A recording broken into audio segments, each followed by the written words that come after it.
Hey salut YouTube, j'espère que vous allez bien. Aujourd'hui une vidéo tu connais les bails. Alors beaucoup m'ont demandé une vidéo de comment streamer, comment faire une vidéo YouTube, comment ci, comment ça. Et donc aujourd'hui les gars je vais vous présenter un objet, mais un objet vraiment capital pour pouvoir faire des vidéos sur Xbox One ou sur PS4 ou encore sur Switch. Donc si tu veux devenir YouTuber ou streamer même sur Fortnite, je t'invite à rester jusqu'à la fin de la vidéo car je vais t'expliquer totalement comment ça marche. Je vais donc vous présenter le HD60S de chez Elgato. Alors je remercie Aurélien de chez Elgato et Corsair qui m'a tout simplement donné cet appareil pour pouvoir streamer ou jouer sur PS4, Xbox One ou encore Switch. Cette vidéo va donc se faire en 3 étapes. Dans la première étape, je vais vous déballer l'objet et vous montrer ce qu'il y a tout simplement dans cette boîte. Lors de la deuxième étape, je vais expliquer tous les boutons et tout ce qu'il faut faire. Vous inquiétez pas, c'est très facile. Et enfin, pour la troisième étape, ça se passera sur PC où je vous montrerai tout simplement tout ce qu'il y a à savoir au niveau du logiciel. Du coup, c'est parti!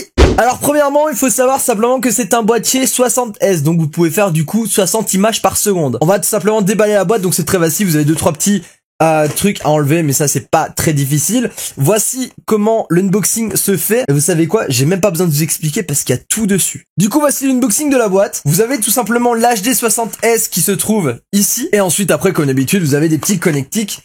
Bon, ici, je les ai enlevés de la boîte, comme ça, je vous montrerai plus facilement. Et bien sûr, un petit écriteau qu'on ne lit la plupart du temps jamais. Avec cet objet, vous avez bien entendu un câble USB de type C qui est vachement long. Je sais pas combien il mesure, mais franchement, c'est facile les 2 mètres. Bien sûr, je vous expliquerai tous les câbles, à quoi ça sert dans la partie 2. Et le deuxième câble que vous avez aussi, bien entendu, qui est assez long, aussi comme HDMI, je trouve. C'est un câble HDMI, je viens de le dire. Même pas la place pour les bras. Pour tous ceux qui savent pas ce que c'est un câble HDMI, c'est simplement pour amener de la HD, donc de la haute définition. Je suis sûr que vous en avez tous un. Regardez derrière votre télévision, je suis certain que vous en avez un. Maintenant que c'est chose faite, que je vous ai montré tout simplement ce qu'il y a dans la boîte, je vais maintenant vous expliquer qu'est-ce que c'est. Alors voici les gens, le petit bijou qui est plus communément appelé le HD60S. Vous avez donc le port audio pour écouter directement en audio analogique, mais je ne pense pas que ça va vous servir parce que le son vous l'aurez déjà sur le PC. Ensuite nous avons l'entrée HDMI in, celui que vous devrez brancher avec la PS4 ou même la Xbox ou encore la Switch. On continue avec l'USB de type C que vous devrez brancher directement sur votre PC. Cet USB type C est un 3.0, il permettra d'aller beaucoup plus vite et d'avoir aucune latence sur vos vidéos. Et bien sûr on termine avec l'entrée HDMI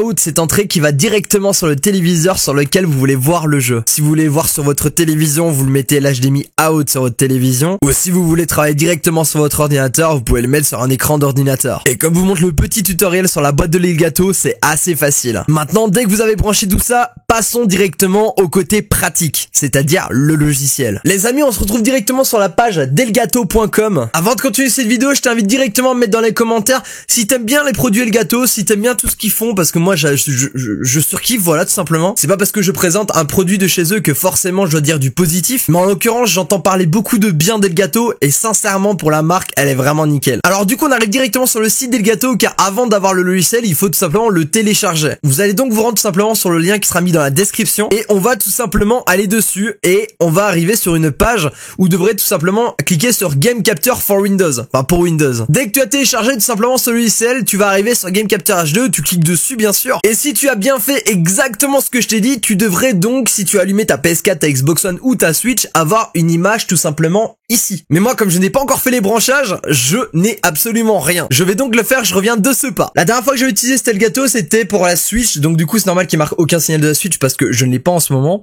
J'ai donc mis la Xbox One pour vous montrer un petit peu comment ça va donner. Je vais donc ici pour faire des réglages rapidement, donc c'est très facile, hein, franchement, appareil d'entrée, vous changez, vous marquez Xbox One. Comme vous pouvez voir, dans les appareils d'entrée, vous avez énormément d'appareils d'entrée. Vous pouvez prendre par exemple la Xbox One, la 360, la PS4, le PC, l'iPad, en tout cas tout ce qui fonctionne en HDMI tout simplement. Donc là du coup je vais mettre Xbox One, donc comme d'habitude 1080p, bien sûr la 60 fps c'est le minimum, c'est ce que je veux automatiquement.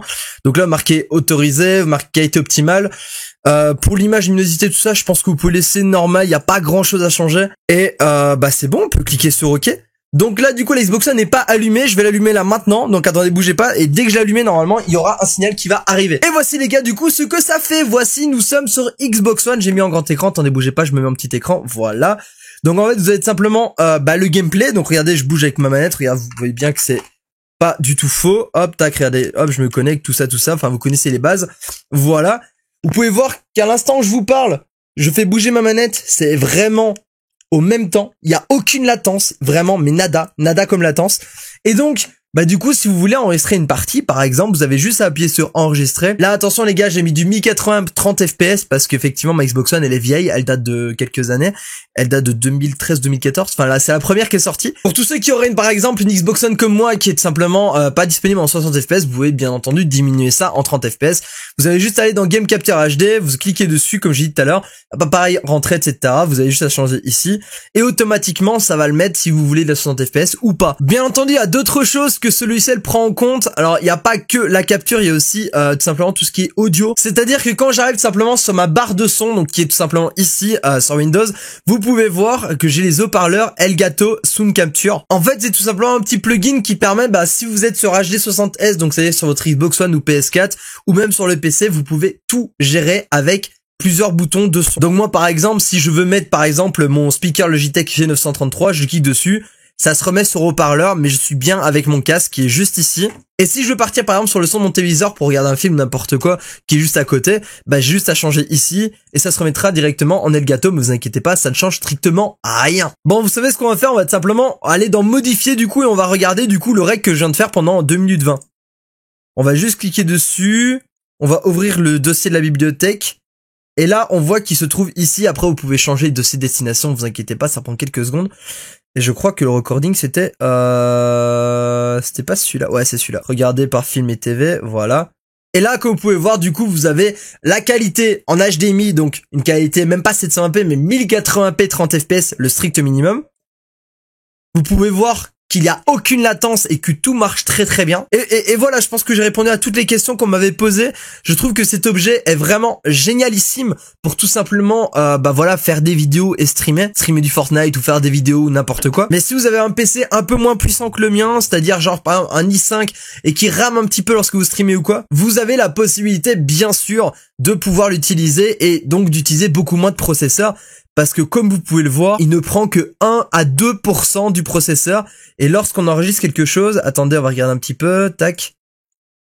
On va regarder si, quand on enregistre quelque chose, il arrive à combien de pourcents. Et il est à peine à 7-8% du processeur, ce qui est strictement rien. Regardez la preuve, à l'instant je vous parle, je suis en train de filmer ma tête, je suis en train de vous parler. Et j'ai mon Streamlabs OBS du coup qui me filme. Et je suis à 32% à moi tout seul. Donc vous économisez énormément du processeur. Après je crois que j'étais assez clair, net et précis dans cette vidéo au niveau du logiciel. Si vous avez des questions, n'hésitez pas à me les poser, je vous répondrai, vous inquiétez pas, dans les commentaires. Et avant de terminer, bien entendu, c'est le prix qui soit il est fâcheux, soit il est pas fâcheux du tout.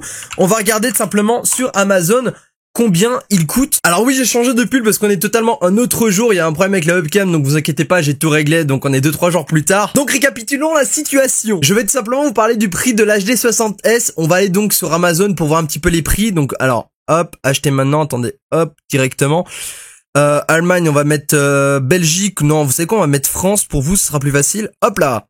Alors vous allez sur Corsair, sur Amazon ou sur Boulanger, on va aller sur Amazon parce que c'est souvent là où c'est le moins cher. Et donc le prix est bien sûr de 179,90 € et 179 € pour les Belges. Alors effectivement c'est pas un jouet à 20 €, c'est quand même de la technologie de pointe, quelque chose qui a aucun problème, qui a aucune latence. Et donc c'est vrai que payer 180 € ça coûte cher, mais je préfère largement payer 180 € que payer un PC à 3000 € pour pouvoir streamer et jouer en même temps sur le même PC. Après 3500 €, j'abuse peut-être un petit peu, mais on va dire 2000 € assez facilement. Et je crois que ça conclut la fin de cette vidéo parce que je pense que j'ai un petit peu fait le tour du sujet. Je mettrai bien entendu tous les liens en description. Et je remercie encore une fois Aurélien de chez Elgato Corsair qui m'a tout simplement envoyé ce produit pour pouvoir le tester et vous le faire montrer. Si ce genre de vidéo t'a plu, n'hésite pas du coup à liker un maximum, je compte vraiment sur toi la famille. Et à me dire dans les commentaires si vous êtes plutôt PS4 ou si vous êtes plutôt Xbox. À la base j'ai la PS4 moi et la Xbox, donc je voulais simplement savoir votre avis. Quelle console avez-vous? J'ai pris la Xbox One pour pouvoir la tester sur l'HD 60S, j'aurais pu très bien prendre la PS4. Néanmoins j'ai un petit côté penchant pour la Xbox en étant premier sur Xbox 360. Allez, je vous fais des bisous, c'était After, prenez soin de vous, à demain, ciao ciao.